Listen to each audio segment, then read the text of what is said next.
If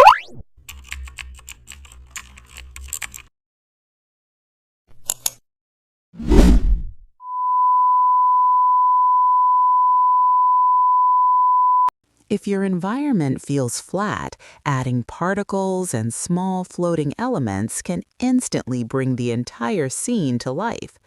Today, how to explore Photo Bash particle atmosphere effects.